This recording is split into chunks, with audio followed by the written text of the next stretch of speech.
The healthiest long-lived people, they live well into their 90s, and they actually only become unwell or diseased 12 months to 36 months before they pass. Like that is what we want for all of us. And unfortunately in the US, by the time people are in their 50s, they're already on one medication. And most people within the next decade are on 2 or more. And it's because if you have high cholesterol and you go on a statin, it never found the underlying root cause of why you have high cholesterol in the first place. And you can say it's genetic, but everything's genetic. So when I was 17, unfortunately, I had rheumatoid arthritis, Addison's disease, type 2 diabetes. You did? I did, yes. That's how I got into this at 17 years old. And no, I was in Boston, Massachusetts. So like brilliant doctors, Harvard, MIT, Boston University, Tufts. Nobody could figure out what was wrong with me. Took 2 years. And then I finally get a diagnosis. But even when I get a diagnosis, what do I get? Not the root cause. How did this happen? I got a handful of medications. Now, when I took those medications, did I feel the flu-like symptoms, the debilitating pain and all that anymore? No, it went away. But that didn't mean I was healed because if I went off those medications, it would come right back and probably worse. Exactly. And so I'm not against that in acute-based circumstances. If you have high blood pressure and it's 180 over 130 and you could have a stroke, like, yes, take that. But let's find out there's never anything more than 6 to 12 reasons as to why someone has an imbalance. Welcome to the Excellence Project. My name is Eric Worre, and today I have Dr. Stephen Cabral, who is author and really expert at how you can maximize and improve the quality of your life through measurement, detox, supplementation, nutrition, sleep, so many different things we talk about. And we talk about my own personal issues as far as how to get better sleep and how to be more balanced in my life. Hopefully some of that will resonate with you, but I think we live in a time where if we want to live better and longer, we need to pay attention to what we can control, and we need to be aware of what's going on in our bodies. So with no further ado, let's jump right into my conversation with Dr. Stephen Cabral. I think you're going to like it. Dr. Stephen Cabral, how are you? Doing well. It's great to be here. I'm glad you're here. Thanks for being here in Vegas. You're like visiting friends or doing other stuff while you're here? I believe it or not, I've done 9 days of amazing podcasts and interviews. Love the 9 community. days. So 9 days from the north of California down to LA and now over to Vegas. Like anybody I know? So the Mind Pump crew, Max Lugaver, a lot of people in the health and wellness-based industry, but also entrepreneurial shows. We were just talking about Ryan Pineda, his great setup. You've got an amazing studio here. So yeah, I did. And I did not know he was just like 15 minutes away. So we're going to have to get together. There's a lot of synergies there for sure. So the hottest topic maybe in the world right now is health, wellness, longevity. All my wealthy friends, they're biohacking and they're biostacking and they're trying to buy as much time as they can possibly buy. They're taking their peptides and their hormone therapies and they're, I finally got my cold plunge delivered today. Which I haven't gone in yet. So I've had the idea of the cold plunge is coming. Now I have to actually do it. So I've got the red light therapy bed and I've got the infrared sauna and I've got the oxygen thing, next to the treadmill. I've got the PEMF mats that automatically go on in the morning and go on before I go to bed at night. I got all the stuff. You're ready to go. And my friends are doing the same thing. It's like the first anti-aging doctor I talked to probably 6 or 7 years ago. He said, Eric, if you can show up without any major systemic issues 8 to 10 years from now, and this is, he was fast forwarding, so 8 to 10 years from today for me right now, that if you can do that, no systemic, no type 2 diabetes, fatty liver, all these different things, then he said 120 is a lock. He said, it's like, and I was like, well, I don't know if I believe that. Right. But I can imagine 100 being good. Agreed with that. 100 is realistic. 120, we still need a few more breakthroughs. Right. However, like the CRISPR and all this stuff is going to be part of it, do you think? I think something called Yamanaka factors are going to be one of the difference makers. So, and I can get into that, but what he said is absolutely true. The average age for a male, unfortunately, lifespan wise, is 74 years old. For a female, it's about 77 years old. However, there are only 5 real reasons for mortality in your 70s. It's cardiovascular, it's stroke and blood pressure, it's type 2 diabetes, it's cancer, and it's Alzheimer's. So we blood pressure, diabetes, Alzheimer's, all of those, you can find them out early and you can reverse them. Like there's no doubt about that. We need to be able to find cancer earlier, and we need to find it before stage 3 or stage 4, because it's difficult at that point. There's no doubt about it. I like to be very unbiased. But the thing is, if you don't get one of those, the likelihood that you can live to 85, 90 very easily is like 80, 90%. So then using what you just talked about, all the great healthy biohacking, because we can take this too far, we can get to 100. To make that jump to 120, which is like maximum human lifespan right now, because we know 120-year-olds, what we need to be able to do is figure out how to essentially recycle this body that we have, because it does eventually wear out. So how do we renew it at a deeper mitochondrial level? I talk about that from a natural health standpoint, but to get to that jump from 120 to maybe even 150, there's something called Yamanaka factors, which they used in mice right now. Now they're using it in monkeys. They've been able to reverse age 20 to 30%. Now, when I talk about biological age, we can talk about that lab test later, chronological versus biological. What we're finding is that you can actually take a 70-year-old and reverse that age back to about 55 years old. And you may be able to do that multiple times right now. So we actually have that technology. And so it's kind of complicated as to how it works. It sounds kind of scary, but they put a virus into your body that's turned on through a pharmaceutical drug, and it goes in and it begins to essentially return the DNA to a more youthful state. Because when we talk about how do we grow younger, we're literally talking about methylation factors in DNA as to how these cells replicate.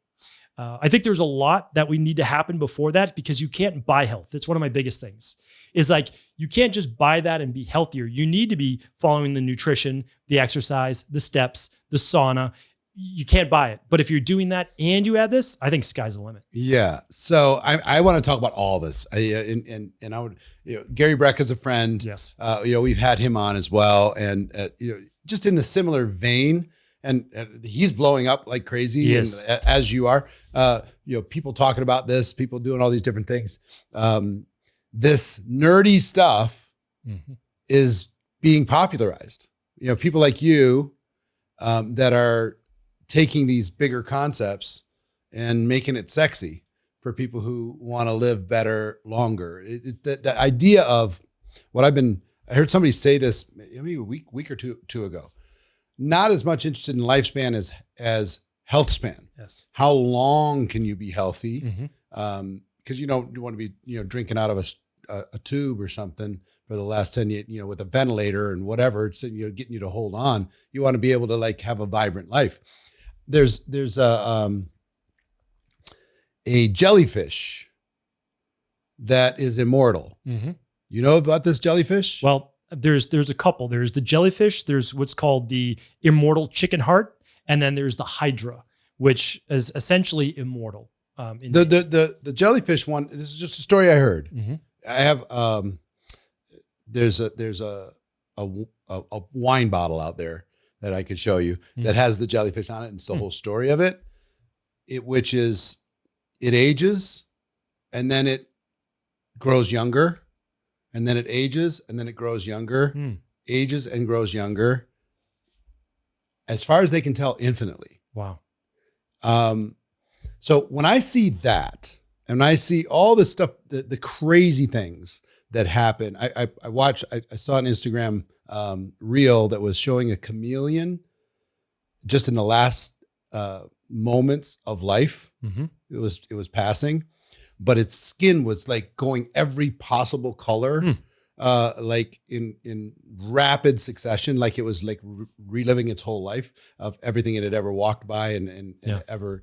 You see something that can literally change its whole appearance, like a sci-fi movie that is a living being on this earth, or a jellyfish that gets older and younger and older and younger and older and younger, apparently infinitely. And it makes me wonder, there has to be some stuff that we haven't quite figured out in order to be able to help us do this. And we could talk about the the moral questions. If you could live forever, would you want to? And Sure. all of that stuff. Is it good that we have an urgency? You know, if we live for a long time, would we lose our urgency and our desire and our passion to be able to make the most of this life? All of those types of things. There are those questions for sure. I think we're in a place right now, and we actually use a lot of artificial intelligence in our company. So my company, it's a virtual functional medicine practice. We ship at-home lab testing all over the world. So the first company to be able to say, how do you get these labs to Australia, to New Zealand, to Canada, to UK? And so that's not easy work. But before that, it was 20 years of private practice in Boston, Massachusetts, seeing over 250,000 people, just proving it works in the first place. Like, you need to actually say, like, these things work. And then you have proof of concept. But what I'm saying is the work that we do in our practice keeps people healthy, gets them to increase their health span. Because as you said, the healthiest long-lived people, they live well into their 90s, and they actually only become unwell or diseased 12 months to 36 months before they pass. Like, that is what we want for all of us. And unfortunately in the US, by the time people are in their 50s, they're already on one medication. And most people within the next decade are on 2 or more. And it's because if you have high cholesterol and you go on a statin, it never found the underlying root cause of why you have high cholesterol in the first place. And you can say it's genetic, but everything's genetic. So when I was 17, unfortunately, I had rheumatoid arthritis, Addison's disease, type 2 diabetes. You did? I did, yes. At That's how I got into 17? this at 17 years old. And no, I was in Boston, Massachusetts. So like brilliant doctors, Harvard, MIT, Boston University, Tufts. Nobody could figure out what was wrong with me. Took 2 years. And then I finally get a diagnosis. But even when I get a diagnosis, what do I get? Not the root cause. How did this happen? I got a handful of medications. Now, when I took those medications, did I feel the flu-like symptoms, the debilitating pain and all that anymore? No, it went away. But that didn't mean I was healed, because if I went off those medications, it would come right back. Masking and probably worse. Exactly.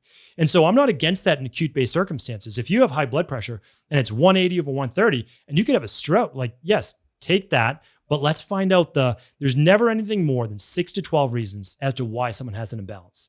And yes, it's always genetic, but genetics, again, so now I'm in my mid 40s, getting to later 40s, and I don't have any rheumatoid arthritis anymore, Addison's disease or type 2 diabetes. How does that happen? Same genetics. I got it and now it's off. Well, inside of us is something called epigenetics. And I know Gary's talked about this as well. But your epigenetics is essentially, that is what influences your genes.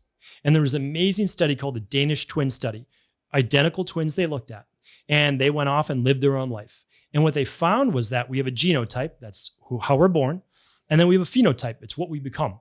So I always say, when I was 22 years old, I was weightlifting, doing all that. I'm 5'8", I was 200 pounds. Wow. And now I'm 170. I've also been 145. So you can kind of transform your body within a range. That's the phenotype.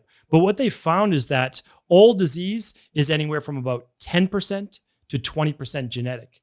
Everything else is environment influenced. And so what I try to share with people is our formula is the de-stress protocol: diet, exercise, stress reduction, toxin removal, rest, which is your sleep, emotional-based balance, because not everything is physical. It's also how our psychology affects our physiology, scientifically backed supplements, and a success mindset. Because the only people I've ever found that can't heal are those that associate with the disease itself. You have to be able to separate you and the rheumatoid arthritis or the Crohn's disease or the cancer in order not to relapse in the future. So we work, yes, mind and body, but it's all science-based. And if you follow that, like the de-stress protocol, you don't need to be perfect in your diet. You don't need to exercise every day. You just need to be like 80%. Because if you're that over across the spectrum of your life, that's how you get the great results. All right. So in my excitement, let me back up and ask you this question. Maybe in this process, what's the problem systemically in the world for people not living well? Okay. Yes. What is the solution to the problem? You know, the real cause. And then what is your protocol? You know, what do you recommend that people do in order to be able to customize the solution for themselves? Just generally, what's the problem? Generally, what's the solution? And then how have you approached this with your practice, with your work, with your, you know, thought leading, with your book, The Rain Barrel Effect? how a 6,000-year-old secret, I can't wait to hear what the secret is, holds the answer to finally getting well, losing weight, and feeling alive again. I think everybody wants that. Yes. And when you're talking about the problem, if you can, go as wide as possible. There's a lot of anxiety going on. There's a lot of bipolar. There's a lot of addiction issues that are new. There's a lot of kind of, we've been wired a certain way that's making people anxious, unhappy, restless, looking for something to be able to feel better. Or, I have people in my family that struggle with addiction and they just want to feel normal. 100%. I mean, that's all of us want. When I was 17, I woke up that one morning and all the glands in my entire body were swollen. My lymph nodes were swollen like golf balls under my neck, my armpits, my groin, my back of my legs. And, I grew up in just a regular family, right? Like just regular middle-class family. You go to your doctor, they have all the answers, and whatever you have, they've got a pill for that, right? And so that's what we did. But the doctors, I wasn't getting better. There was no answer. So it's all we all want. And that's what drives me to this day is like, okay, I've already done this, this, and this, how do I help to a greater degree? It's actually through simplification. In the beginning of my practice, I made things too complicated. And I think a lot of us do, because you have all this information and we want to help to such a great degree, but you have to make it simpler. I used to give people a 30-page packet to take away. They're all like yourself. They were busy. Am I going to read this 30-page packet, become an expert? No, but that's what I wanted for them. I realized that what I need to do, like someone like yourself, I would ask you for advice. You would say, I can't tell you everything I know. Here's where to start. Here's how you start your journey. So going back to your question, how do we get here? Yeah. What's the problem? What's going on out there? Is it food problems? Is it Western medicine is taking maybe an approach to medicate versus solve the cause? Is it environmental? What is it? What do you think? Yeah. So that is part of it. So part of it is that we're indoctrinated that we wait until something's wrong with our blood work. And then there is a pill in order to be able to fix that. Or we feel something wrong. We're not even doing our blood work. Well, and I hope that people start to listen to their body more. That's what I'm big on, is like before your blood work is ever off, you're going to have signs and symptoms. So let's go back to the rain barrel analogy. I didn't know what a rain barrel was growing up in Medford, Massachusetts, just a suburb. We don't have rain barrels. But a rain barrel is there to collect the water that comes off the gutters down into a barrel so it doesn't destroy your property. And so what happens is that rain barrel begins to fill up. Think of that as the pesticides in our food. The glyphosate absolutely harms our gut bacteria. We know that. If we harm our gut bacteria, we harm our immune system, since 80% of our immune system is in and around our gut. We have heavy metals inside of like your typical tap water. You have fluoride, you have aluminum, and you have other metals. Now, I'm not saying there may be some benefit to some if you want to swish some water around your mouth, but certainly not to consume it and drink it down and accumulate these over time. When we look at studies, we look at them over a finite period of time, 6 weeks, 12 weeks, maybe a year, not a lifetime, and not mixed with all of these others. We know that fluoride, we know that aluminum, we know that arsenic from things like rice and groundwater there affect our thyroid. So we start to go lower metabolism, dry skin, dry hair, thinning hair, cold hands and feet, weight gain, brain fog. And here's a perfect example. Conventional medicine, you run your blood work, the range for your TSH is 0.5 to 5. Optimal is 0.5 to 2. But if you go to your doctor, if you're 2.5 or 3, everything's totally fine. No, you're moving towards low thyroid. So we'd be able to see that well ahead of time. But when we go back to a greater picture, I don't want to blame it all on conventional medicine, because truthfully, we need conventional medicine. Sure. Not everybody wants to do what you and I, are doing as well. So we have to have something to help people in general. I think that that's fair, and I think that that's ethical. The thing that we've looked over right now, and we will continue to look over, is not deficiencies. Again, we're very fortunate to have food, vitamins, supplements, saunas, like all the extras. What we're not looking at is toxicities. And that's really what I learned by going overseas. So yes, I studied in the United States, of course. My degree is a doctor of naturopathy. So not a medical doctor, doctor of naturopathy. What we do is we study the same first 2 years, toxicology, oncology, physiology. But the last 2 years are dedicated to how to help someone heal without the pharmaceuticals. Again, we need pharmaceuticals for acute-based care, but for chronic disease, it's not going to help you figure out that underlying root cause. So what I learned, though, is something called panchakarma. In many other, meaning like every form of medicine except our Western form of conventional medicine, there is always a detoxification process, an emptying of the body. What's becoming popular now? intermittent fasting, water fasting now, like all these extremes. But like, yes, those help. I did a 3-day water fast with the bone broth and the water. I was so pissed off by day 3. Everybody says, oh, you can have so much energy. It's going to be amazing. Nope, I did not. I was like, I'm counting the minutes. I want this to be over with. Like, what am I trying to do? Like, Yes. Have some water fast competition? What is going on? Well, that's why you never want health to be a competition, right? Yes. Because that can be dangerous. But what is happening? So in 2016, again, like natural health, been doing this for years. Ayurvedic medicine, 6,000 years old. They've been doing this for tens of thousands or hundreds of thousands of years. Okay. So what happened? 2016, big breakthrough. There's something called the Nobel Prize won in oncology for autophagy. So autophagy is basically when our body's not getting in any more fuel, food, vitamins, minerals, all those things, it's able to break down and recycle old tissue, including viruses and cancer cells. So if we take a period of time and not eat, typically it's 16 to 24 hours gets it started, but it's really at that 72-hour mark, believe it or not. It's 24 to 72 hours. And you can't do this every day. And so, but what happens is that it actually takes the old weak mitochondria inside of ourselves that gives us energy, wipes them out. It takes the cancer cells that I was talking about, the necrotic tissue, the senescent cells, which are essentially these zombie cells that never got the signal that they're supposed to, because they go through something called apoptosis. Basically, they implode and die, and then the white blood cells clean them up. Well, when you're fasting, it takes all of that and it actually uses it as fuel. One of the best things that you can do. But that's Z, right? So we don't go from A to Z. There's a lot of steps in between. Sauna that you just spoke about is a great one. Just a daily intermittent fast of stopping eating. And there's specific times to do this called rhythmic intermittent fasting. Don't just stop eating for 12 hours, 16 hours. The best way to intermittent fast is you stop as the sun starts to go down. It's very difficult for a lot of people because they're out to dinners, they do all those things. That's why it doesn't have to be every day. But the natural processes that we as human beings go through is the sympathetic nervous system. So hopefully that fight or flight starts to shut off. We have our last meal of the night, and then we want to go to bed without a full stomach. We want to be, because if you track this, and I can see you've got a tracker on your wrist right there, you're able to see that. You'll actually see your deep sleep improve. You'll see your heart rate variability go up, which is a sign of essentially stress. So the higher the heart rate variability, typically, the more relaxed and rejuvenated you are. And you'll see your body temperature begin to drop. So you want to shoot for 90 minutes deep sleep, 2 hours plus of REM sleep. The deep sleep's for the body. The REM sleep is for the mind and the brain, dementia, Alzheimer's. So kind of a lot to unpack there. But our job is not just to add more, it's to actually subtract. It is a healing process that is actually subtractive than not always additive. All right. So, Alexi, can you grab me paper and a pen?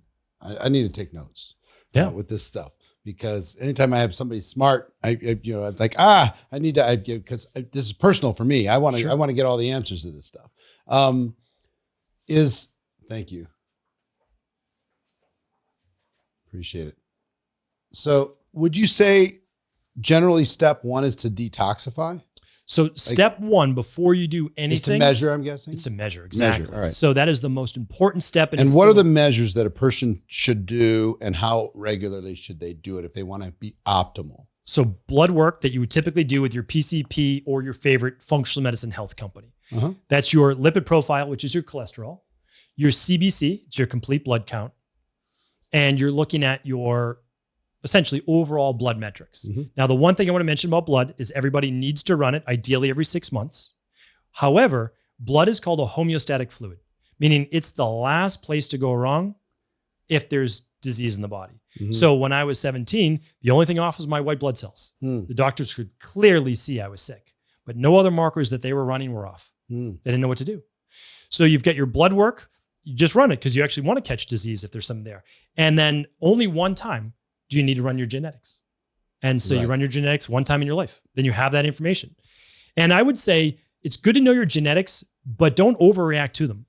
Even if you have a methylation issue, you need some activated, let's say B9 for folate, some B12, B6, zinc, like great, but that's you're good. Like don't overly worry about your genetics.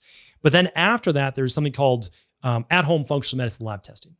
You want to be able to test your gut health. Say that again. At home, is this what you do? So you do it. This is what we do. All right. Exactly. At home, functional medicine. That means we look at the functional ranges of health, not just a disease-based state. But you said at home functional lab test? Functional medicine lab testing. Functional medicine lab testing. So Yes. what is different about that than the typical blood work and genetics? So genetics can actually be run at home, Mhm. and you can do that with saliva or blood. Mhm, Like mhm. that's easy. So any one of those, that would be considered a functional medicine test. So anything outside of blood work is actually functional medicine. It's more integrative health. Blood work is a diagnostic tool, meaning to diagnose disease. So what we do is we run, the nice thing is you don't always have to have a needle, like a venous-based blood draw, because Mhm. most people don't like to do that. In my clinic for over a decade, we had Friday blood draws. Anybody could come in our clinic, do blood work. 50% of the people would show up. That's it. Nobody likes to have their blood taken, but everybody knows that they do, but they shy away from it. So these are urine samples, hair sample, a stool sample, saliva sample, and a blood spot, which is just a finger prick like you would take your blood sugar if you were type 2 diabetic. And what it enables you to do, and you don't have to run them all the time, is you get to look at your gut health. So if 90% of all autoimmune issues begin in the gut. Mm. And if we're not looking there and we're just diagnosing Hashimoto's, rheumatoid arthritis, MS, and psoriasis, all these things, we are completely overlooking how it got there. And so we're not looking at candida overgrowth, parasites, H. pylori bacteria, 25% of the population, and SIBO, small intestinal bacterial overgrowth. These things, so What was that last very fast word? SIBO, small intestinal bacterial overgrowth. Okay. And it's so common because people use antibiotics so much. So going back to my story, how did I end up where it was? Well, one, stressed out kid, perfectionist, 3 sports, working at the same time, oldest, first one to be able to go to college in my family. And I was on antibiotics for 3 years straight, every day from 14 years old to 17 years old from a dermatologist. Now, did they mean well? Did they try to get me sick? No. But when you take amoxicillin, you take 3,000 capsules of amoxicillin, which is what I did over my childhood. It destroys your innate immune system. It took me years to try to rebuild that. And so had they run, though, a stool test, bacteria and parasite stool test, or what's called a candida metabolic environment test, they would have seen the yeast overgrowth. They would have seen all the issues that I had. They didn't run that. So it's not to say one is better than the other. It's, as practitioners, we need to say what is best for our patients and our wellness clients and do everything we can for them. And there's always an answer. So the gut testing is one. Then there's omega-6 to omega-3 testing. Very rarely is that run on blood work. So you can do a finger prick, you take some blood, and we humans want to be at a 3-to-1 ratio of omega-6s to omega-3s. And the omega-6s and the omega-3s, they're used for our cell membranes. It's all about cell membrane-based health. Can we get good nutrients in and waste out? The average American that I test in our practice, well, the science, because we use all outside lab firms, my company has a doctor in every single state. You need a doctor to sign off on these. So that's what we do. When we aggregate the data, we give people the protocols. So the average American is at 18-to-1, and that's all inflammation. So we wonder why every disease is implicated with inflammation. But we don't. So now we've got non-steroidal anti-inflammatory drugs, right? NSAIDs. We've got biological drugs to turn off the immune system. We have, even natural-based practices, turmeric, right? It's been popular for the last decade or so. Ginger, boswellia. But inflammation is not the problem. What's causing the inflammation? That's what we need to find. And so when you have 18-to-1, it's crazy. But even the healthy people that come into my practice, they eat well, they're about a 6.7-to-1. That's what we found over the data. We have hundreds of thousands of labs. So we've run about over 500,000 labs. We run about 100,000 to 150,000 labs a year, and that's continuing to grow. So we have this aggregate of data, and we can say, this is what we see, and it's actually an easy fix through either eating low mercury fish, wild salmon, wild trout, sardines, mackerel, or anchovies, or literally 2 grams of a mercury-free omega-3 fish oil per day, higher in EPA than DHA. So there's easy fixes. You want to go whole food? Great. You want to do nutritional supplement? Great. I just do both because it's easier, right? If I miss fish, that week, I don't have to worry about it. I'm taking my omega-3s. So if we get you down to that, though, you get immediate effects. It actually reduces sudden cardiac death by 90% if you have a total saturation in your blood of 9% omega-3s and a 3-to-1 ratio of omega-6s to omega-3s. So that's why actually in conventional medicine, they now have a prescription for fish oil because they know how well it works. Well, why isn't everybody just given then, some good quality fish oil? Not this stuff at Costco, and no offense against Costco, but it's all oxidized. It's not healthy for you. So that's what we do. We lab test omega-3s. We do hormone testing, which is salivary cortisol, plus blood for thyroid. That's called the stress, mood, and metabolism test. We do a hair test, which actually looks at your mineral levels and heavy metals. And heavy metals is one of the most overlooked toxicities in the world, directly implicated with autism, Alzheimer's, Parkinson's, and MS, directly linked. Every 1,000 pounds of mercury released in the environment, and we know we've been using mercury in everything from light bulbs to medications for years, there's a 63% rise in autism. And I'm not saying that mercury and heavy metals are the only thing that cause autism. It's a multifactorial based dis-ease of the body, meaning just the body's imbalanced, but it's certainly a factor. We know that for sure. Do you ever, Tony Robbins' challenge with mercury? I don't know his challenge. I know Tony, but so Tony's a friend, and gosh, it's probably 5 or 6 years ago now. He was feeling bad, and his body was like breaking down, and he didn't know all this. He had some stuff in his childhood that caused a lot of growth, and that stopped. But I mean, he was like almost couldn't move, and they tested him and found out he had just like astronomical amounts of mercury in his system, and because every day he had fish on a salad every day. That was his go-to. Yes. And it was so toxic that they started him on a detox process to get the mercury out of his system, which wasn't fast. Yes. To be able to do. In the meantime, apparently that toxicity had eaten a hole in his esophagus. So he was hemorrhaging internally. And he and I did this huge arena event in Germany, like 45,000 people, biggest either one of us ever done. It's huge. Yeah. And he had this, he got diagnosed in Australia, and he flew there, and he literally couldn't, he had to have a golf cart take him up on stage. Wow. And he still did his whole thing, like the pro that he is, but man, oh man, it was like touch and go, because he was hemorrhaging, doing all different kinds of things, and you realize what these metals can do, and how you can't even see that they were coming. You thought you were being healthy. They're corrosive, so they create oxidative stress, and wherever they are lodged, they're going to create inflammation, and they can lead to burn cancer holes and stuff.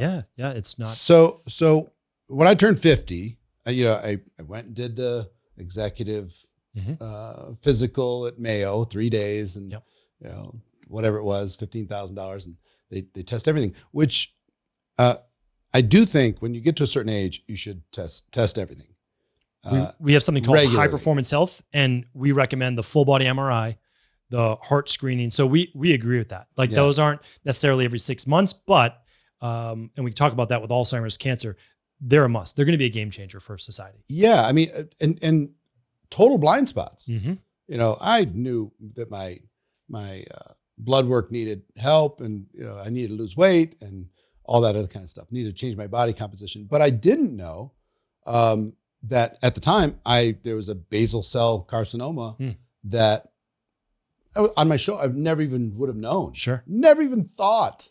Being out in the sun too much, being in tanning beds when you were a kid, all of that stuff. So now it's like every 4 months or so, I go in and they freeze another spot. There's one spot here that they froze, a week ago, and or they cut out a spot here that like, oh, that might be a little trouble. Let's go biopsy that. Keep an eye on that one. Sure. So measuring stuff that you don't even think is an issue, like in skin, as an example. But I agree, and I'm all in on blood work. I did the genetic test, blood work, all the functional stuff, listening to your body. Something's wrong. I need to figure this out. Something's wrong. If the doctor says you're fine, well, argue with that and tell you totally, you can be a hypochondriac too, but go get the answers. When you talk about early cancer detection, and a lot of these tests don't pick it up, how early do you test that? And how do you test to be able to see if there's anything that's going on in your body anywhere? I had a very dear friend. You might have known. Did you know Jesse Lee Ward? I did. So Jesse Lee was a great friend. She's amazing. and I went down, saw her the day before she passed, and, she knew there's something. And she wanted to go do tests, and the insurance wouldn't pay for it because she's too young. She's in her 30s. She's healthy, all this stuff. Yeah. And she knew something was wrong. And by the time she found it, it was stage 4, and it was, it's awful. Yeah. Yeah. So how do you screen for that early? So there's 2 main ways that we have right now. One is blood work. It's called the Grail test. Grail? Yep, the Grail test, like the Holy Grail. And what it looks at is essentially proteins. It looks at markers. These are secreted from microscopic tumor cells in the body. And this is, I researched this. I talk about it. And some are better than others. They'll actually tell you. They weigh them from like, this is about 10% accurate to this is 95% like accurate. So it's called the Grail test. And they're going to measure over 50 different types of cancer that they may find in your body. And the next thing to look at is actually a full body MRI without contrast, because the contrast is radioactive. It's pretty toxic. Yep. If you have to have it, you have to have it. But if you can run the full body MRI, which also looks at the brain for Alzheimer's. So you can see Alzheimer's developing 20 to 30 years early. Wow. And so that's why all the people who are worried, because you can actually look at, so a specific gene is called the ApoE genotype.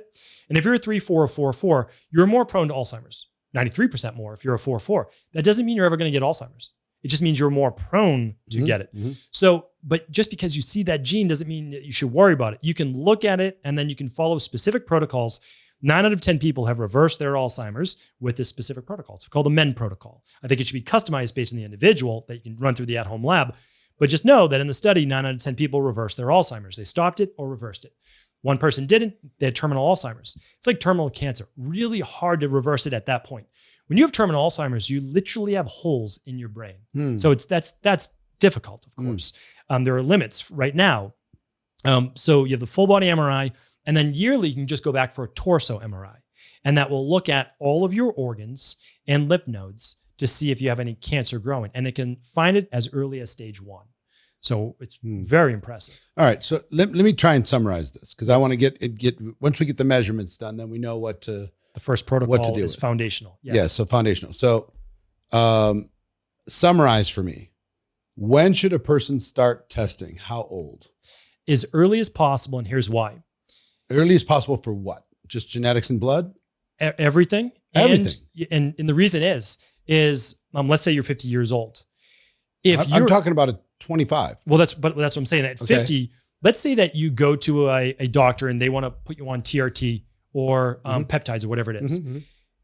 At 25, I want to know your testosterone levels. I want to know where you were at your peak, because I don't want to create a super physiological environment inside of your body that was never meant for you. Because listen, when we look at the testosterone range, free testosterone is, well, you want it 0, of course, but let's say it's 50 to 150. Yeah. And then total testosterone is, let's say it's 200 to 1,000. Yours, the sweet spot for you may have been 650 when you were like, just not everybody's 1,000. Like they don't need to be. But now let's say you're on TRT and you're at 1,000. Is that necessary for your body? Is it healthy for your body? I would argue, I'm not sure. I don't believe so. With me, someone comes to me, they're putting their life in my hands. I take that very seriously. And I don't want to bet on their life with anything. So I'm always erring on the side of caution. But if I know where your peak levels are when you're a teenager or in your 20s, then I know where I want to bring you to when you're 50, 55. Got it. So start for let's say somebody under 30. Yes. And they're serious about living for a long time and they want to, create a benchmark. What creates a good baseline? What's the? So you run all of those labs. So blood work, genetics, and then the at-home lab tests. We call them the big 5. Okay. The at-home lab test is the gut testing, the omegas, the hormones, all of that. And how do people interact with your organization in order to be able to do that? Because, if anybody's like me, there's like, where do I go? Do I go to LabCorp? And then who's going to tell me what to do with this stuff? How do I read it? I don't know. That's why we've made it easy. We're not the only ones. I say that. Sure. Others. So our company is called Equilife. Spell it. EQUI.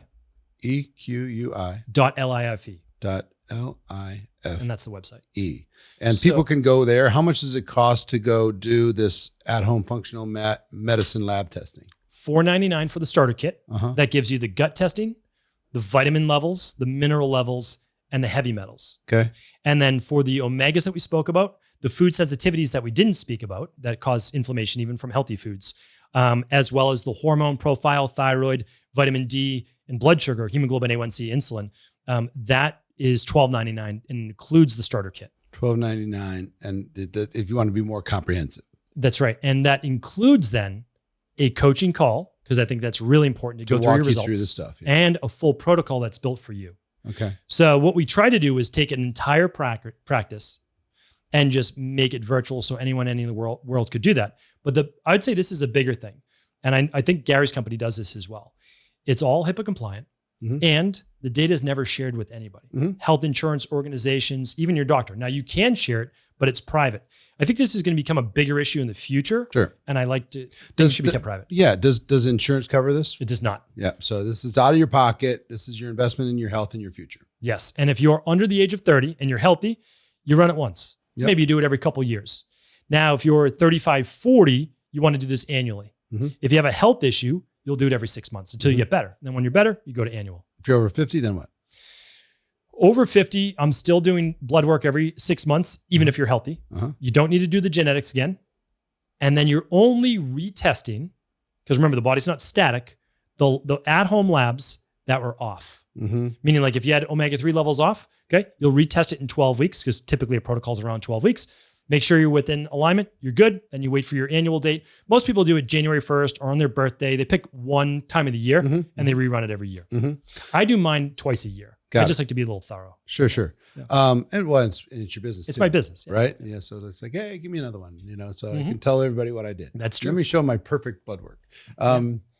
The other thing that I found interesting is, for me, that was helpful to make me aware of what I need to do, is I did a DEXA scan. Yes. To be able to understand what was my body composition. And specifically because my doctor said, look, you've got too much visceral fat. And so by doing the DEXA scan, I could see how much I had in visceral fat.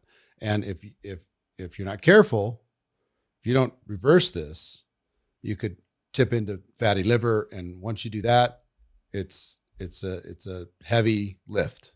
It's going to shorten your lifespan for sure. Shorten your health span for sure. Visceral fat is far more dangerous, yes, than subcutaneous. Yeah. So, are there other ways to be able to measure the visceral fat? Is that from the full body MRI and all that? Does that do the visceral fat, or does the DEXA scan type of thing do that? DEXA scan. Yeah. So there are other measurements, but that's a great one to do. So we're talking about our wellness-based protocol right now. But then when we're talking about longevity, so the thing is, we always tell people you need to earn the anti-aging program. Yes. Like get well first, right? So we get well, then we can talk about all the fun things and the fun nutritional supplements and those types of things. But after that is like a clearly heart scan to look at the actual arteries in your heart. You don't need to do that all the time. You've got that. You've got the full body MRI. You've got the grill test that we just spoke about. But you also then have, you just spoke about the DEXA scan. So you want to look at your bone mass, all of that. For sarcopenia, as we get older, osteoporosis, bone breakdown, muscle breakdown. But I think it's also important to look at your fitness levels. So we recommend fitness-based tests. Like VO2 max and stuff like that? VO2 max is a great one. So we recommend that. We also recommend just something called the STEP test. It's called the Harvard STEP test. People can look it up. And it's Harvard STEP test. Okay. Yeah. And all you're doing is a certain amount of steps in a minute time or 3 minutes time. And then it's watching your resting heart rate recovery after that. The faster you recover, the better cardiovascular condition you are in. And that's a very important thing. So now one of the things I find it fascinating, all of a sudden, this thing called Zone 2 cardio is becoming more popular. You probably saw it, right? Well, that's because it's always been effective, but a lot of these things are super boring, but it's one of the most efficacious things you can do for a long, healthy life. I just want to jump in and say, I hope you're getting value from everything that we do at the Excellence Project. And if you do, make sure to follow us on all the social platforms.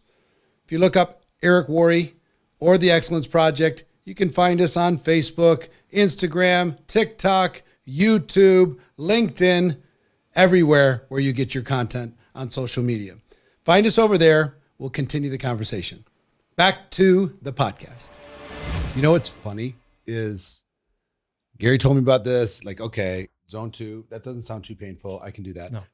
But it is boring.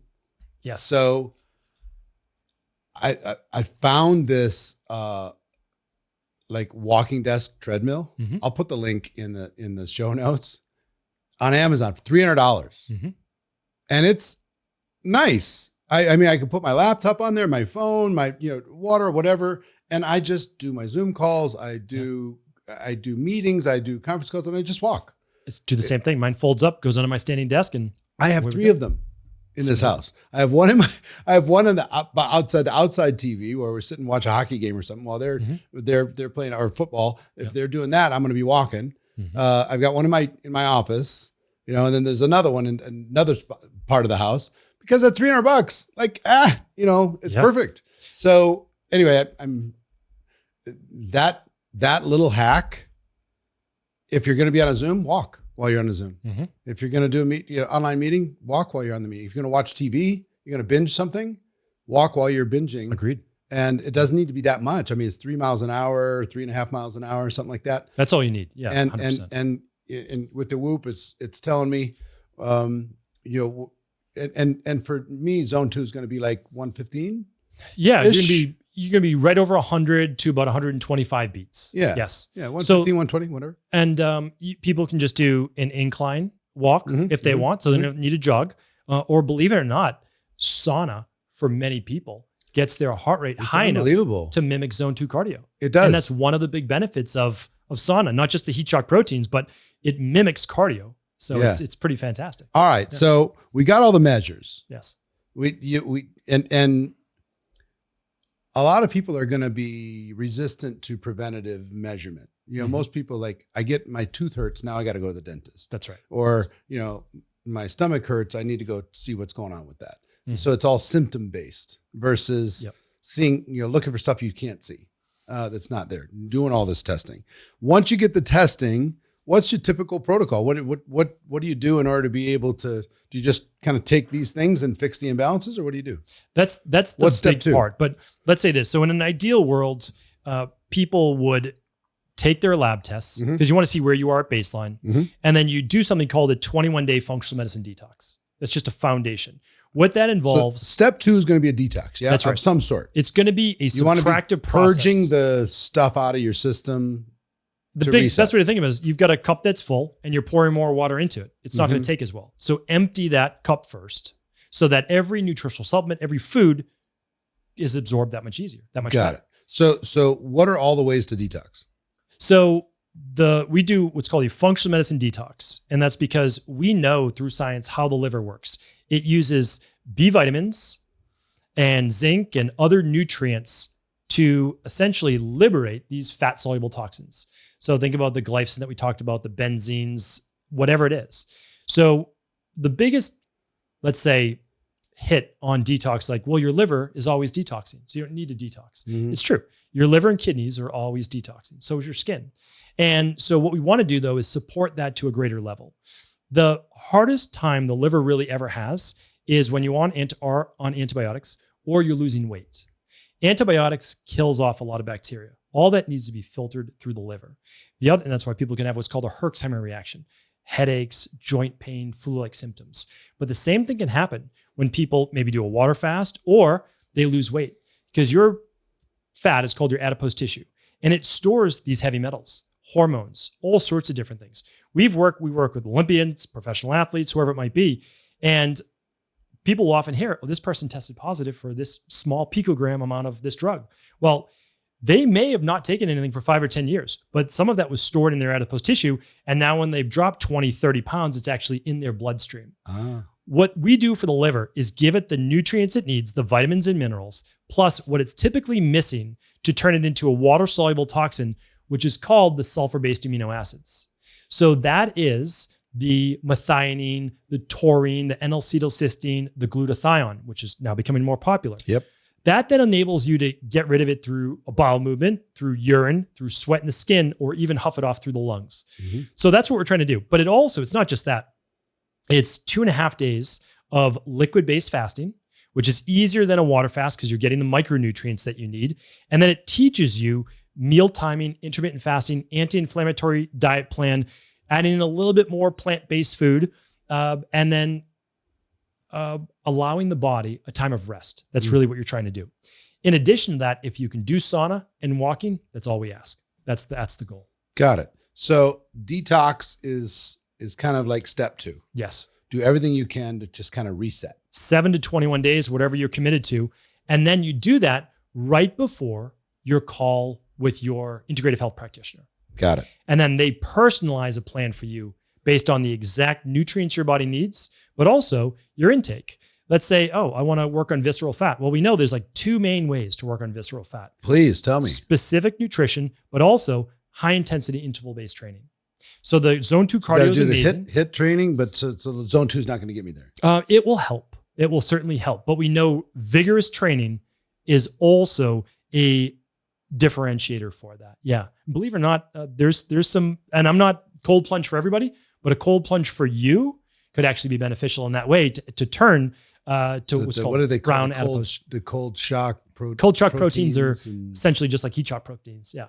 So what's brown fat? Brown fat is now going to be a more higher thermogenic based fat, which actually burns more calories than a white type fat or let's say a visceral based fat. And so what does the cold plunge do with the brown fat? Helps to convert to a greater amount of it. It helps to convert, what? let's call it, for lack of a better term, bad fat to good fat or higher quality fats. It will convert, it'll change it? It can change it over time. Yes. So, and now you're not going to rely just on cold plunge. I'm not saying that. No. It's one part of the overall equation. So I have all kinds of issues. And what I mean by that is like emotional issues. If I'm just being honest, there's this completely total falsehood, which is how you do one thing is how you do everything. Mm-hmm. It's the biggest pile of nonsense It's true. Yeah. ever uttered. It's so baloney because you can have your finances together, but your relationships are crap, or you can have relationships are amazing, but your health is a disaster. Yes.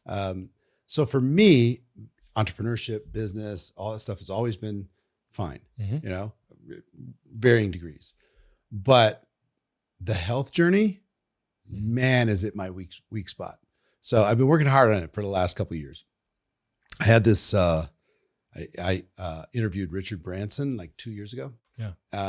And he's super fit and he's kind of an amazing human. Yes.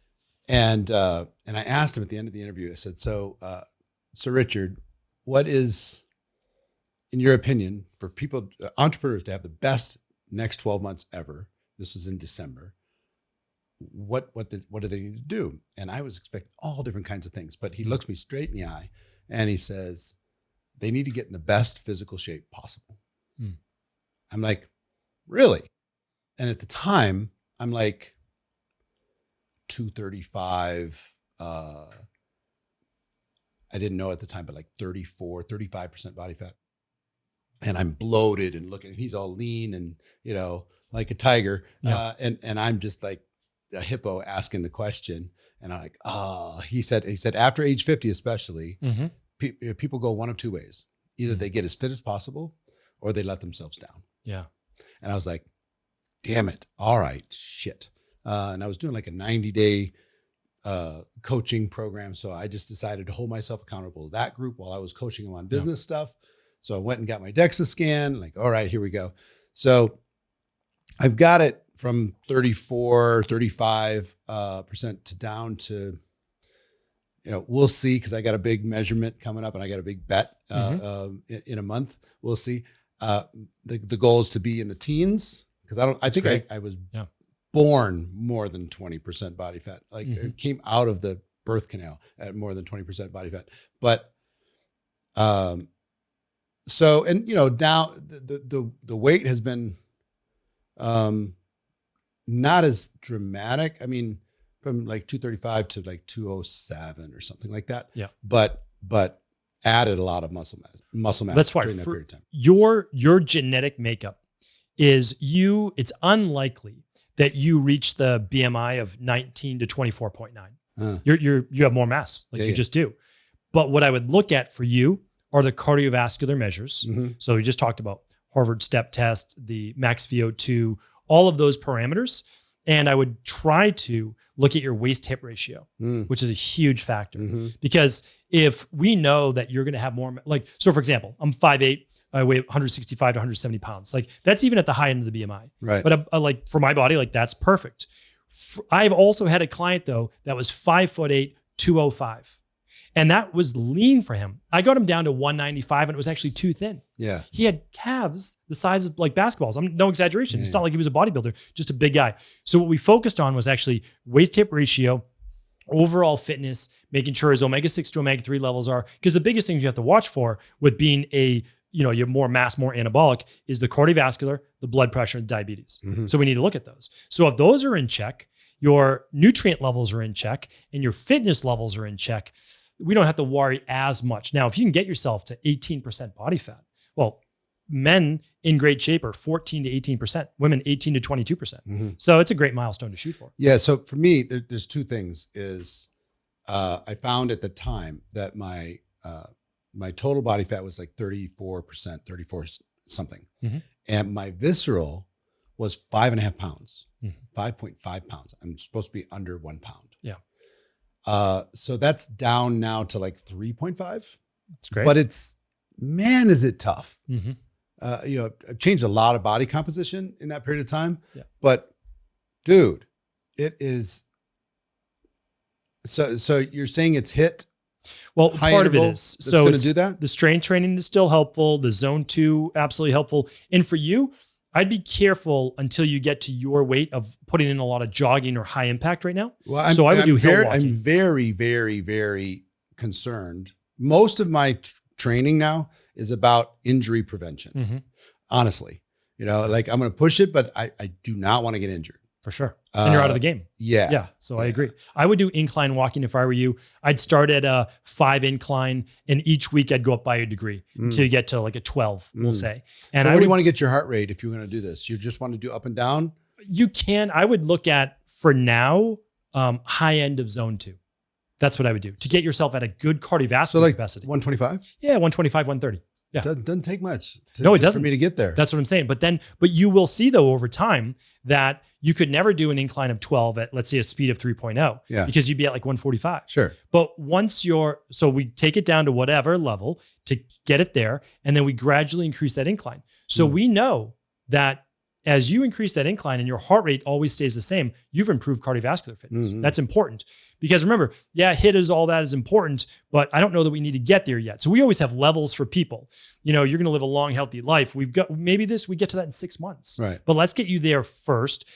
Hill incline walking, especially fasted, an hour or so after waking, is a phenomenal way to start to strip body fat and work on visceral fat as well. Without a doubt. And then careful with the alcohol intake. Careful with the high fructose, all of those, which are detrimental for. Sure. Yeah. So measurements 1, detox 2, supplementation comes after that. Like if somebody has blood pressure issues or whatever, they need to have supplementation until they can get the body rebalanced. So what we recommend is you test, you set the stage. So you do the removal and then, so we replace, because remember there's 2 ways we get unwell. Toxicities, we're working on that right now, and then deficiencies. And so we get back your labs and we see the vitamins, the minerals, the omega-3s, the whatever that your body needs, and we replace those. For most people, let's say they can't even run the starter kit, the first part, what we do is we use something called daily nutritional support. It is a plant-based protein. I have nothing against animal proteins. I have no issues with that, but I'm just stating this. Easy to digest, methylated vitamins, all your detox factors. So it's basically like a methylated vitamin, right? All your B complex. Then we recommend a daily fruit and vegetable powder. Use your favorite brand, whatever you like. But it gives you, so ours is 22 organic fruits and vegetables, superfoods. You think about it. In my average day, I have 3 different vegetables at lunch. I have like a cup of berries or a little bit more at breakfast. And then at dinner, I might have like 1 or 2 vegetables that my wife cooks. So in a grand scheme of a day, I might get 5 to 6 to maybe 7 different vegetables. And I typically do the same thing almost every day. So I'm not getting this wide variety. So the daily fruit and vegetable blend just gives me that nice variety of polyphenols, antioxidants that we've shown Now, I love vitamin C, but believe it or not, nature's nutrients work better as antioxidants than others. And then the next one is your daily omega-3 support. If you're eating a lot of meat, 3 grams a day. If you're not eating a lot of meat, 2 grams a day. And yes, grass-fed meat is much better. Pastured chicken, pastured eggs, all that's certainly better, but it just helps to balance it. One thing people should look for their daily omega-3 is a 2-to-1 ratio of EPA to DHA. That's something that that I'm proud of. We found out with the industry. We started testing people's omega-3s back in like 2010. 100,000 plus labs. All of us in the industry back before 2010 used higher DHA than EPA. This might sound like, out there for anybody that's not into it. Go ahead. But this is really important because the industry was recommending DHA as a form of omega-3. The other form is really EPA because DHA was more anti-inflammatory. Turns out that EPA converts very easily to DHA, but DHA does not convert as easily to EPA. All of this to say that a 2-to-1 ratio of EPA to DHA improves hormone profiles, inflammation, brain health, nervous system, and so much more. So it's so simple. So that's what we do.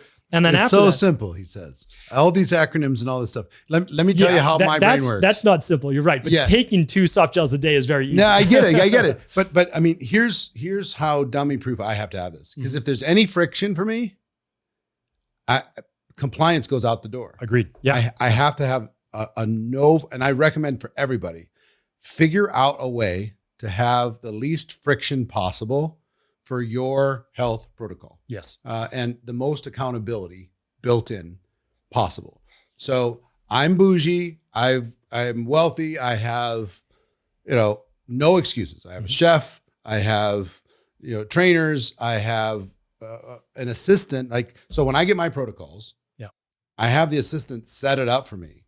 Like I have an AM pack and a PM pack. That's great. So it's all pre-done. Yes. I'm not thinking about what I'm taking. I don't even care. I don't want to know. Tell me when I need to have the injectables. Tell me when put the PM where I'm going to see it before I go to bed. For sure. Put the AM where I'm going to see it when I get up. I have to take my aminos, first thing on an empty stomach, and I got to drink X number of bottles of water. It's all like thought through, so I don't have to think about it. Because if I have to think, I have to like, oh, what did I remember? Whatever. Compliance goes out the window for me. Yeah. No, okay. It's for most people. I agree with that. Yeah. So figuring out a repeatable process.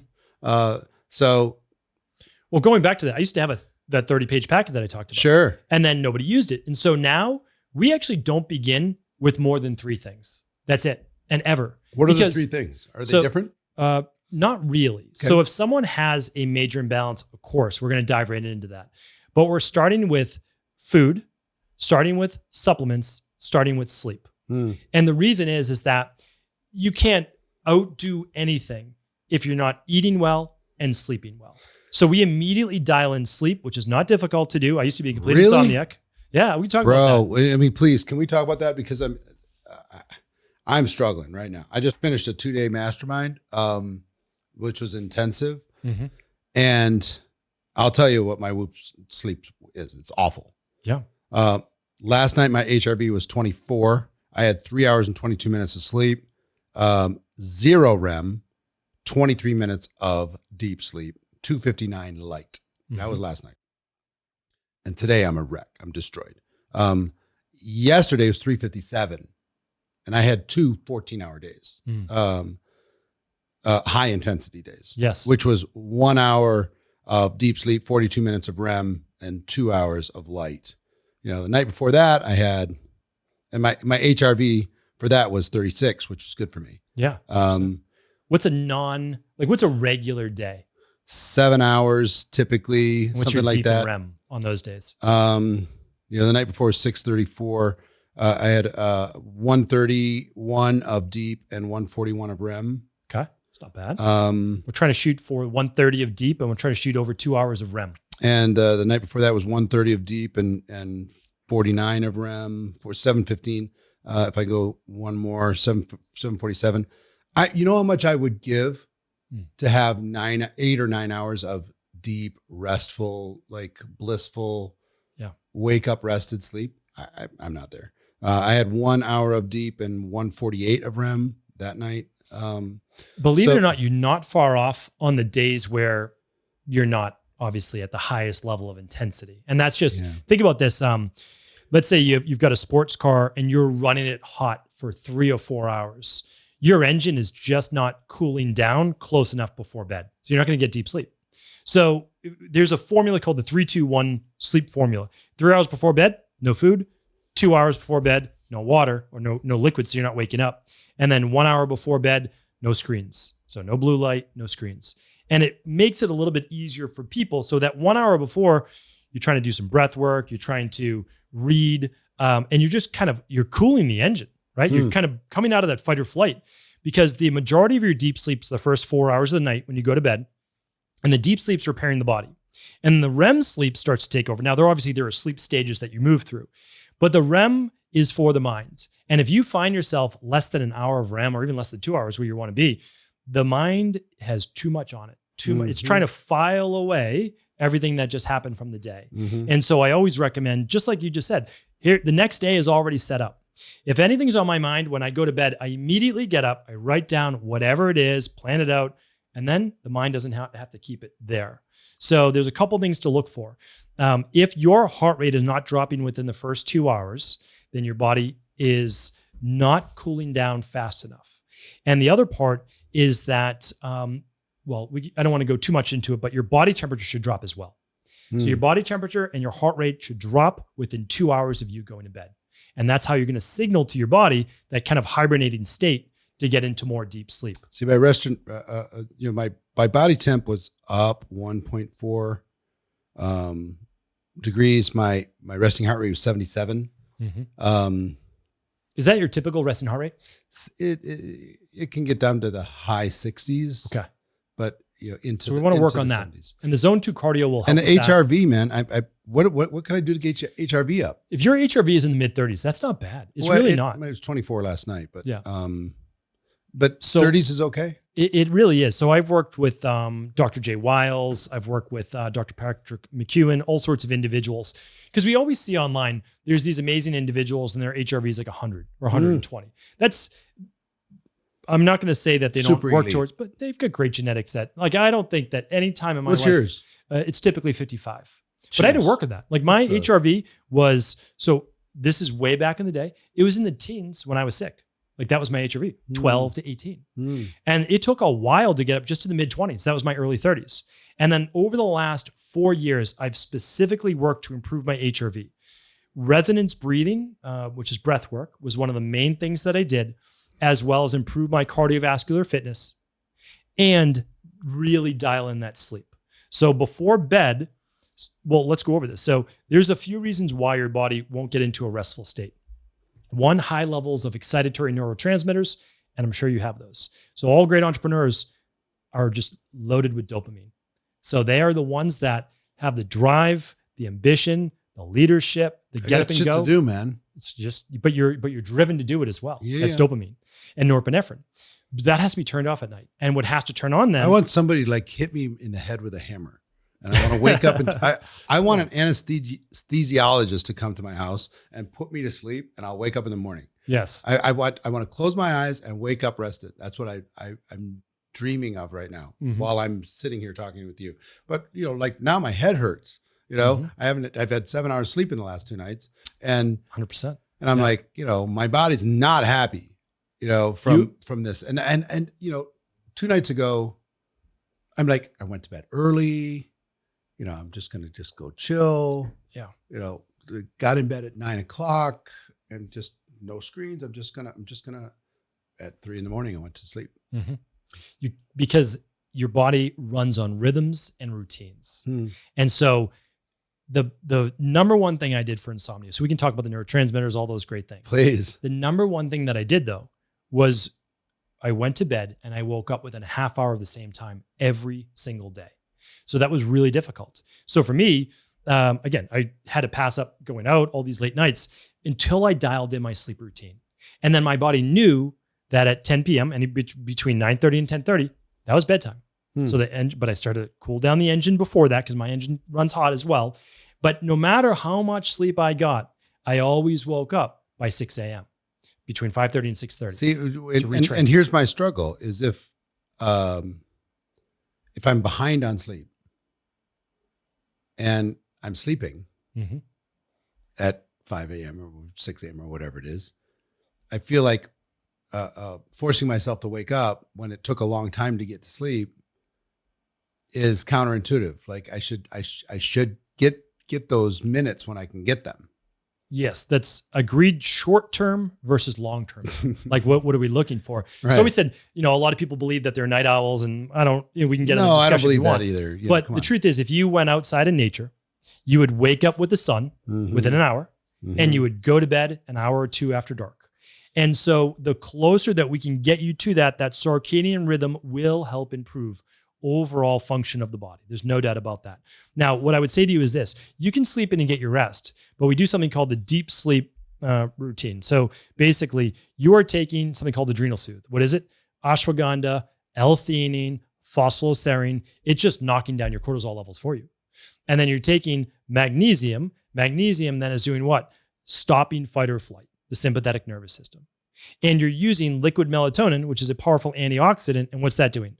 Blocking everything in the body has a opposite and equal. So calcium has magnesium, sodium has potassium, zinc has copper, and cortisol has melatonin. When cortisol is high, you can't produce melatonin. Like it's just not happening. Here's the crazy thing. Anytime I take the melatonins of the world, yes, I have an opposite effect. It wires me. A very small percent it does. It's very true. It wires me, and it will make me so I can't sleep now. Now I get restless leg, and all this other kind of stuff kicks in when I take them out. Like give me more of that melatonin. I got to sleep. I'm flying to Australia or something. Yes, give me some sleep, and it wires me up. It doesn't. Other people in my family they're out, knocks them out, not me. We believe, because we don't know, but we believe that you have such a strong push with cortisol. And now you are pushing back with melatonin, and there's a little fight going on inside of your body because you're not stopping to produce cortisol. Well, they're pushing back and forth against each other. Yeah. And your body's producing more cortisol to stay awake, to stay driven. And so we use the Adrenal Soothe though. So there was just a meta-analysis. A meta-analysis basically takes a look at a bunch of different studies. So there was 9 studies that it looked at with an herb called ashwagandha. And over these 9 studies, they looked at blood plasma as well as salivary cortisol. They found that using ashwagandha reduced cortisol by anywhere between 23% and 36%. And the amazing thing was, and this is just the milligrams is 300, 600 milligrams a day. We use 500, but because all natural health has scientific research behind it too, but it worked based on the need of the individual. That's the amazing, they're called adaptogens. So there are herbs in nature that adapt to what your body needs, and it will not bring you below that. So we don't like to use one single thing because ashwagandha may or may not work for you. So we use that in conjunction with L-theanine, which is kind of the specific amino acid used in like a green tea. So you don't get that big spike, in the adrenaline. And then phosphoserine is a specific extract that helps to clinically reduce cortisol. Okay. So we use them in conjunction because unless we reach into the body and figure out exactly what it is, we use a little gentler, well-rounded approach. But now that's the supplement part. I say don't always rely on the supplements. What you want to do is you want to look at don't have caffeine past noon. You want to do all of the things because caffeine has a half-life of at least 6 hours. So like I said, we're talking about sleep right now, but there's only 6 to 12 things for any disease. And let's talk about insomnia as a disease. So no food, 3 hours, no liquids, 2 hours, no screens, 1 hour, no caffeine after noon, get some magnesium. What else? Do your workouts in the first half of the day rather than the second half. There's someone that has difficulty sleeping. Make a to-do list, and better than a to-do list, which this is if it doesn't fit in the schedule, it's not on the to-do list. Because then it just takes up bandwidth. You pre-do the to-do list. And your to-do list is your schedule. Yes. So a to-do list will always be a to-do list unless it gets scheduled. And only things that get scheduled get done. So that's also why we only do 3 things. Because let's say for myself, my family's up by 6:45. That means I need to get up by 5:45 if I want 1 hour to myself. So I get 1 hour. That's more for the mind than necessarily the body, although I do some body things. Then at noon, I get a mini break, and that's to kind of reset the sympathetic nervous system, this cortisol. So when I had my clinics, before we were virtual, I said, just take a walk to Whole Foods. That's all that I did. Whether it was literally, unless it was raining sideways, I was taking a walk, relaxing, listening to something like calming, comedy, whatever it is. End of the day, that's when I do my workout. So I get 1 hour to myself, I train and I recover. And then after that, it's family time again. And then at 8 o'clock, the switch goes off. So it's no more crazy emails or whatever it might be from running the business as well. And it takes time, but the more that you can regiment, and it sounds like you have a regimented schedule, the more that your body will chaotic. Know. It's chaotic, and I'm rebellious to any structure, just generally. So can I offer a suggestion there? Please. So don't just work on trying to force yourself to do it. There are amazing, and I've worked with myself, mindset and performance-based coaches. And I talk about mindset, but that doesn't mean I don't need one for myself. And some of these individuals, I'm happy to share their names. Yeah, please. They will help you to figure out what that roadblock is, obstacle, mental construct, and rewire that so that it becomes more effortless. I'm a big believer in coaches of every level. So give me some examples of coaches. So the person that I use, his name is Elliot Rowe. Oh, Elliot's a friend. Okay. So Elliot's the best that I know. Yeah. He's amazing. He's amazing. So the thing is though, there's a limiting belief. There's something that's sticking. I've worked with multiple billionaires. I work with high level athletes. And just like you said, they're great in certain areas. But if we look at health, body, spirituality, relationships, and finance, nobody's they perfect. Have a blind spot, yeah. Right? So there's a blind spot. So if it just keeps coming up as a recurring pattern, don't fight your way through it. Got it. Work on what's the roadblock, because you know what to do. Like myself or someone else can just give you this. And inside the book, it's just a step-by-step protocol. Yeah. And so that's your basis. But if you're constantly every 3 months going back and forth, there's a mental roadblock. We need to work on that. Gotta fix it. Yeah. All right. Well, Elliot's a friend, and I'll put Elliot's contact information in the show notes too, if somebody wants to get some coaching of their own. So when you want to get measurements, make sure you're in front of everything. You want to detox as quickly and as efficiently as you can over the course of 21 days, et cetera. Yes. Reset your body. You want to get supplementation to whatever deficiencies you have, right? That's correct. And so it's called the de-stress protocol. So that the labs that you run will give you the diet, exercise, stress reduction, toxin removal, rest, emotional balance, scientifically backed supplements, and success mindset. So it's 8 parts, because taking supplements alone doesn't help you just get to your goal. You talk very fast. I do. Yes. So what are the 8 again? So diet, exercise, stress reduction. All right. Hold on. Exercise, stress reduction. Yep. Now, before we go farther on these 8, Gary, my doctor says, stress is a killer. You got to be careful with stress. So anytime I'm stressed, I need to go lay down. I need to just go breathe. And Gary's like, no. Aging, he said, is a progressive pursuit of comfort. He said, if you're stressed, you need to go exert yourself. You need to go into the gym. You need to go, it's different than what you think. You need to not just sit there or go lay down. You need to, move that energy out, which was a bit of a change for me. Like dealing with stress by going in the cold plunge, dealing with stress by, going in the sauna or whatever, which is actually adding what I would view as some stress to your body. Yes, it is. Or not eating is adding a little stress, but it's very, very good for you, right? As far as de-stressing. It's all personalized. So I can't recommend someone to get in a cold plunge or exercise really intensely if they have high levels of norepinephrine, adrenaline already, and high levels of cortisol, because I'm adding more to that. And so what does that do? Create more oxidative stress and break down the body. Now, for those individuals, when you are always go, and things are always moving, in Ayurvedic medicine, they call it vata. We need to balance that with what's called kapha, and that is actually stillness. And it depends on the individual. So you may have already tested this with Gary. I call that's it why you gave me that. Staring at the wall. I need to stare at the wall to recharge my batteries. And if that works for you, right? So what I do is I actually have to focus back on my breath. And so I will, and they've actually shown this. So Dr. Andy Galpin, he's amazing exercise physiologist. When you say breath, it's doing the typical breath work? Box breathing, or I do resonance breathing. Resonance breathing is less stressful for me. Box breathing, you're holding your breath, and that can be stressful as well.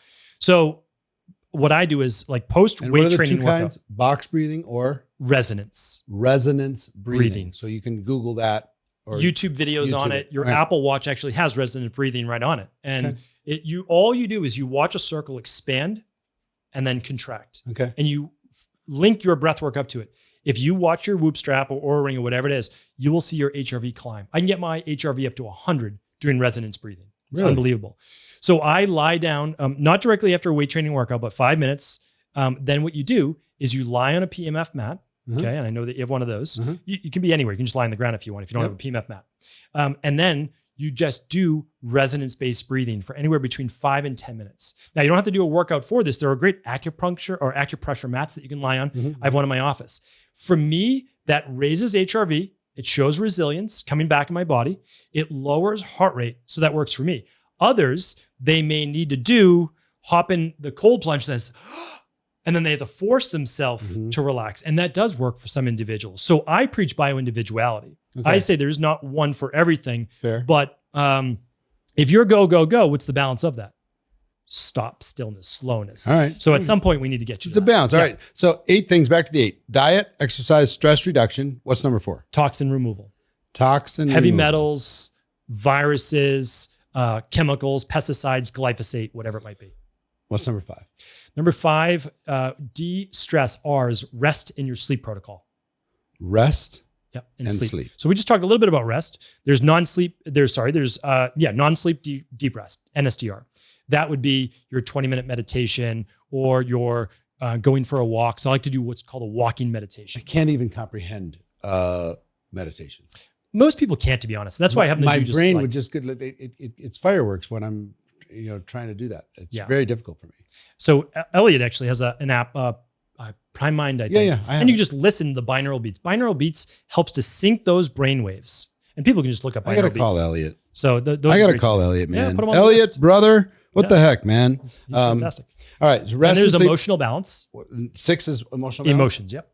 And that is feelings of guilt, not enough self-worth, shame, all of these things that are locked inside of us from when we were kids that we need to figure out. Huge. And then it's scientifically backed supplements. So not the BJ's, Costco supplements, which, not saying against them. What's a BJ? BJ's? Yeah. It's like a Costco. Back in the Northeast, we call it BJ's. Costco. Just like wholesale. Yeah, I always tell people, if you buy your supplements where you buy your toilet paper. In a 50-gallon drum? It's not going to be good. Of supplements? All right. And number 8? Success mindset. Mindset. So that you never go back. I got so that. You don't relapse. Yeah. I got a little bit of this. All right. So these 8 things, fantastic. And then you measure yourself and you say, okay, I don't need to work on all those. Which ones am I doing well? And I look for 80% across all 8 rather than trying to dial in your diet to be perfect or your supplements to be perfect. Supplements are, the reason we start with food, supplements, and sleep.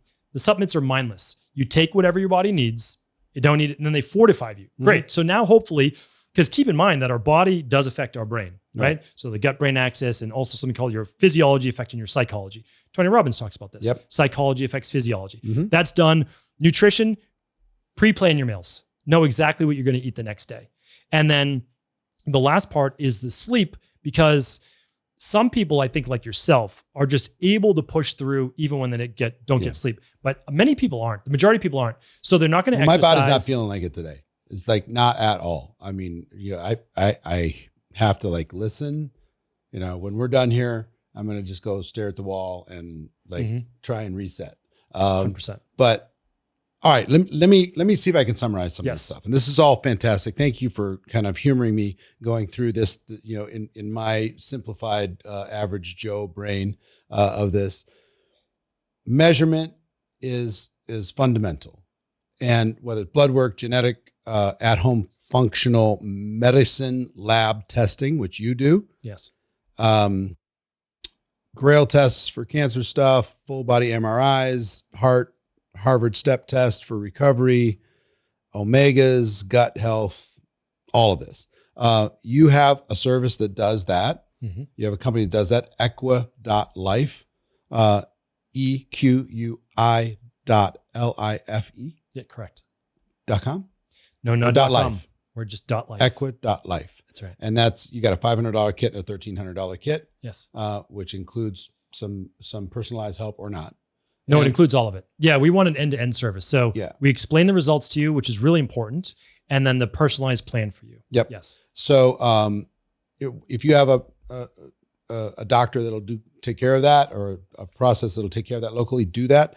I cannot recommend strongly enough measuring. I would also encourage every single person to go get a DEXA scan, because it'll give you a baseline. You'll just see where you're at, and it'll shock you. I mean, my skinny kids have more fat than I do, and they're skinny, so it's like, and you start seeing changes, and you're like, okay, here's what that feels like. All right, here's what this feels like. All right, I'm measuring this, and what gets focused on tends to get a little bit more love and attention. Absolutely. Yeah. And everything else is guesswork. Yeah. So like you're guessing at the best diet for you, the best supplements, the best whatever, if there's no measurements. Well, and also, I mean, going to a dermatologist, getting your test, especially if you're in the sun when you're a kid. I would have never saw that. I would have never been in a dermatologist every 6 months. I just wouldn't. I didn't even think it was going to be an issue. And if I had ignored that for a little while longer, I thought it was like acne on my shoulder. No, it's serious. Was not. Yeah, it's hard to believe, but it is serious. Yeah. Yes. So every testing possible, go do it. Get in charge of your health. Get in front of it. I would also say your dental health can affect the rest of your body. It does, especially cardiovascular. Number one cause of death, is cardiovascular disease. And if you have inflamed gums and bacteria, I agree. You go find a good holistic dentist. Stuff. Yeah. All right. And then detox. And you have a detox that your organization does, and we'll provide links to all that. Then supplementation, like intelligent supplementation, a nutrition plan that'll support you, and sleep. That's the best place to start. Yeah, absolutely. And start. Where do you go from there? Well, I mean, this is not a start. This seems like that guy who's spending $2 million a year in order to be able to live for 8,000 years.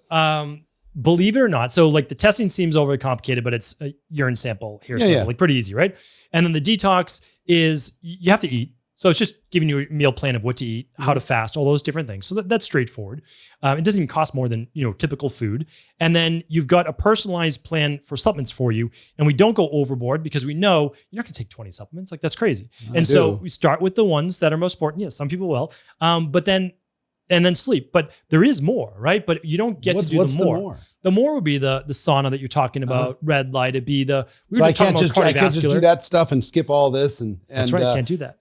It's part of the de-stress protocol, but not the thing. I thought I could buy health. We don't even add exercise yet. Like you don't even honestly walk. Like that's the greatest first place. You don't need to worry about hip workouts. You can get a $300 Amazon walking treadmill for $300. Yeah. And start walking while you're working or watching TV. I do an 8 a.m. to 9 a.m.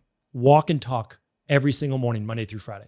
So I have a 10-person executive team. They each get a 30-minute call with me. Either it's at 8 in the morning or 8:30 in the morning. And I'm walking outside when I can. And then if not, on that walking treadmill. Yeah. And so I know no matter what, I get 5,000 steps before 9 a.m. My goal is 10,000. But I'll tell you, when I don't, on those mornings, I get the average American 3,500 steps a day. That's all they're getting. You need only 7,500, 85 would be ideal, 8,500 to 10,000. It reduces all-cause mortality, just walking that much, by over 26%.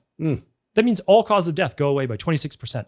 The sauna, I can't help but mention this, 19 minutes, 4 to 5 times a week, reduces all-cause mortality by 42%, even more than the walking. Because it mimics walking, that's why. And then cardiovascular disease, it reduces all-cause mortality from cardiovascular disease by 63%. Wow. 4 to 5 times a week, 19 minutes. So those are little hacks, but again, we didn't even worry about that until you dial in nutrition. Are you a big fan of the red light therapy? I like red light, but nowhere near as much as sauna and even PMF. Yeah. But I like red light, yes. I think it's great. Yeah. All right. So you have this book, The Rain Barrel Effect, and we'll have links for this as well. What is the 6,000-year-old secret? That's the part that we don't do in the West. So we are great at adding more things. We talk about adding a lot, but we're not very good at subtracting. Taking away the detrimental things that are actually affecting us rather than always adding more. So reduction. Subtractive process to heal. That's right. Not even just to simplify, but actually remove the heavy metals, toxins. Remember, we're in a world. So when I wrote that book, there were 77,000 man-made chemicals. Only 8,000 were allowed in Europe.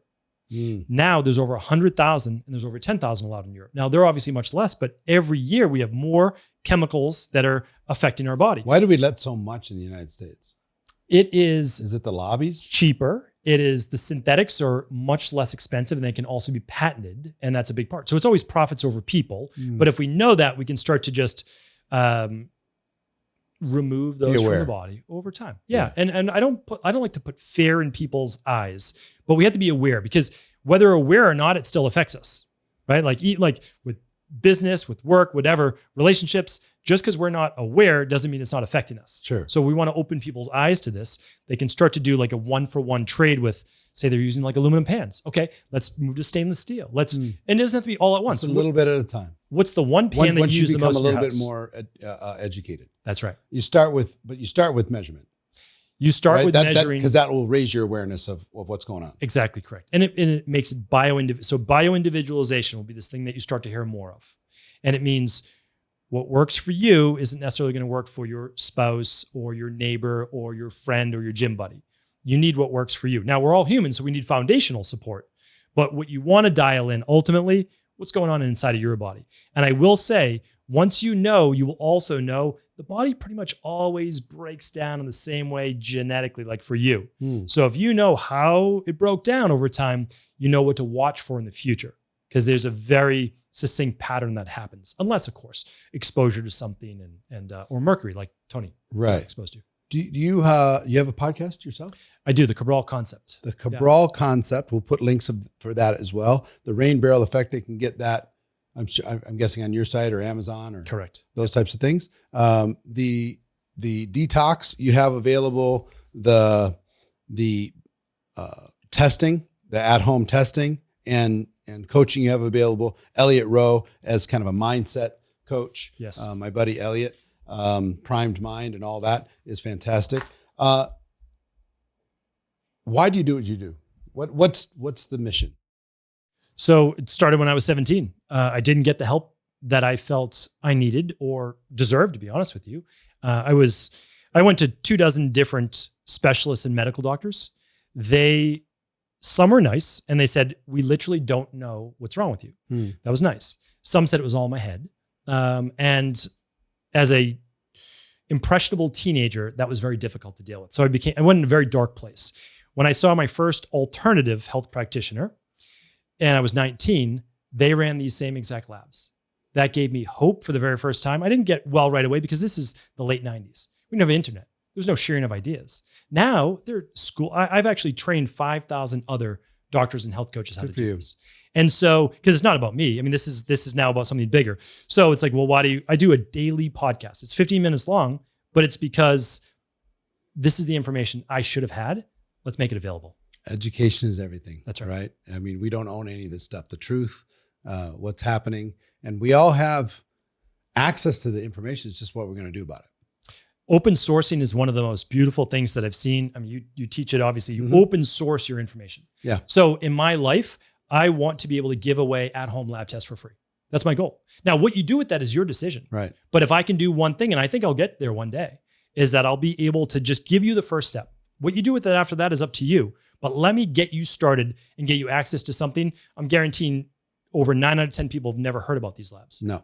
And I mean, I've been trying to preach it from the rooftop. Keep doing it for a long time. But I appreciate you having me on. This was actually a lot of fun. I love going like case by case. Yeah, right. So here for everybody, please just go get tested. Go get tested. Get ahead of this. Yeah. Find out what are the issues in your body, and then map out a plan. I'm learning a little bit every day or every month. You know, I'm adding a little thing, being aware of this. I got to be more aware of oxygen. I got to be more aware of my breathing. I got to be more aware of my HRV. I mean, I didn't even know what HRV freaking was. I still don't know what it is, but I just know the number's higher. If the number's higher, it's going to be better for me. So I've got to start paying attention to what drives that number up. Yeah. How I'm going to do that. I got to figure out sleep. Hopefully what you gave me is going to help with that, jet lag and all those different types of things. I got to, map out all this stuff. So I'm learning from everybody all the time. Thank you for coming in and doing this. Please continue to do great work. And we'll send everybody to all of your stuff. And I hope you achieve your goal of kind of global education. I appreciate that. Thanks so much for having me on. Pleasure. So that's my conversation with Dr. Stephen Cabral. Listen, if you got value from this, go soak up everything he's got. Go check out his book. Go check out his site. Go check out the testing. Unless you have a testing resource, try out his testing resource. Elliott Rowe, if you need a mindset coach. I know I'm going to be contacting my friend Elliott Rowe on that. All of those links are in the show notes. If you got value from this, maybe listen to it again, soak up this stuff. Knowledge is power. But more importantly, I'm sure there's somebody in your life that would benefit from this. Share this with them. Help us spread the word on excellence in our life, in our business, and in our health. Okay? Until next time, everybody have a great day. See you soon.